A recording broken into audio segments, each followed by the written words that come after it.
Hello YouTube, De-bodgery here. In my last video, I was about 8 feet away from the wall where I'm shining the lights, and now I'm about 3 feet away. And the camera's set up at right at 3 feet or 3.5 feet away.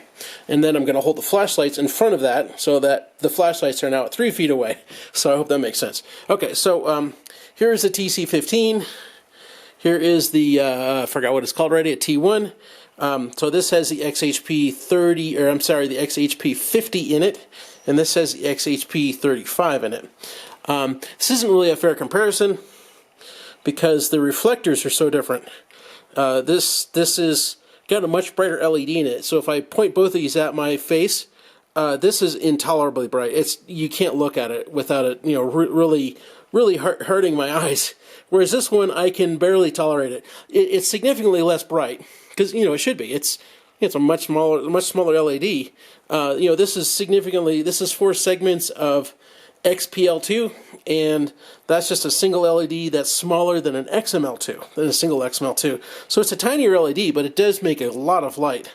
It's definitely brighter than an XML2, which I'll show you in a minute. But anyway, yeah, this little guy, it doesn't reflect very well, so it doesn't throw very well. It's a splasher, but it's also, super tiny. It's the size of my thumb.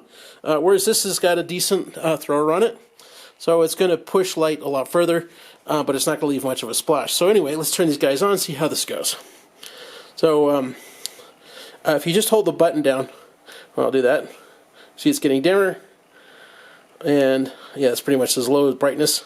Hold it again, and it's going to go to full brightness. There you go, it flashes. That tells you that's full brightness. And same thing with this guy. So just turn it on. There we go, it's all the way down. This one works a little bit different, but there we go, there's full brightness on it. And as you can see, just because the TC15 has got a deeper reflector in it, it's going to make a tighter spot.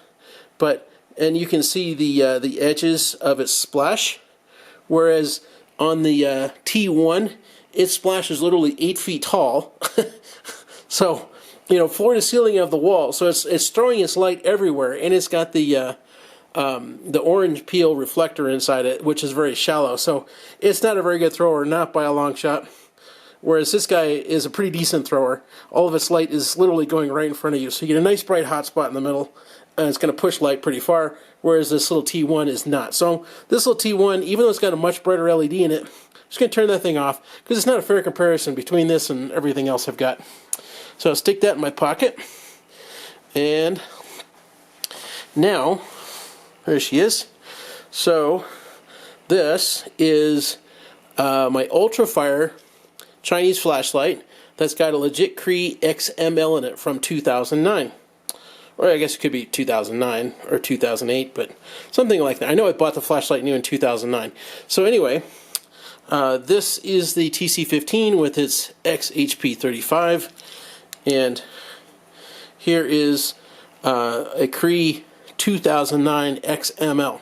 As you can see, it's significantly dimmer, but if you look at the splash, they're pretty close to the same size. The Ultrafire is a little bit smaller, but it's not, what is that? Yeah, it's probably a foot smaller. So it really ought to be brighter, right? Because it's got a smaller, tighter focus on it. But anyway, yeah, you can see that the XHP 35 is definitely knocking its socks off. But, hey, it's a 2009 LED versus a brand spanking new one from CREE. So what do you expect? All right.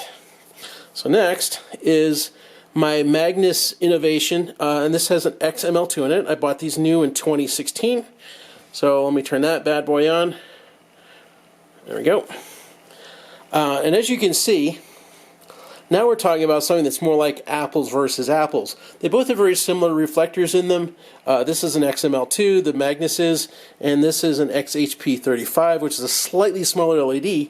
But if you look at the spot, this is a little bit brighter still because it's a much newer LED despite being smaller than this guy is. Let me just make sure.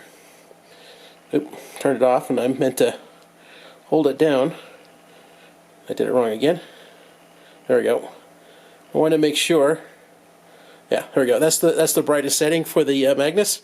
Now you pulse the button to make it change brightness. Anyway, you can see it's a little dimmer than the TC15 and its XHP35, and this is an XML2, but it's not a lot dimmer. And basically what you've got is innovation, new LED technology, and slightly older XML2 technology. But decent amount of brightness. Again, the splash patterns for these two flashlights are almost exactly the same size. It's a little bit bigger for the Magnus Innovations, but not much. You know, like maybe 5 or 6 inches. So similar concentrations of light. Anyway, I hope that helps somebody decide what they want to buy. It's too bad you can't get Magnus Innovation flashlights anymore, because they were really good, and they still are really good, even though this one's 5 years old or 4 years old. But anyway, these 3 nights are pretty nice too. I definitely like them, and I definitely like the warm yellow light that you get out of it. You know, that's like sunlight. So this flashlight, sorry, another one on there.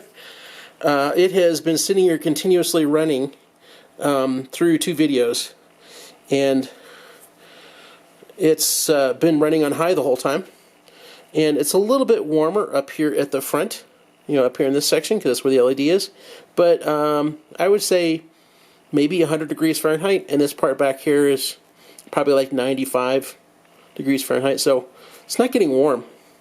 I ran this one and the T1 for like 15 minutes straight, just sitting there at full power, and both of them got to like this, maybe 100 degrees Fahrenheit. So it was pretty reasonable temperature. Anyway, hopefully that'll help somebody. I certainly don't like doing flashlight reviews, and that's not what I'm trying to express here. I want you to see brightness differences between LEDs, because that's what I give a shit about. I don't review flashlights. I do teardowns, but I don't review flashlights. Yeah, if you ever expect me to review shit, I'm not going to. I'm going to take it apart, I'm going to show you the good and the bad, stuff like that, but review it? Nah. Well, talk to you later.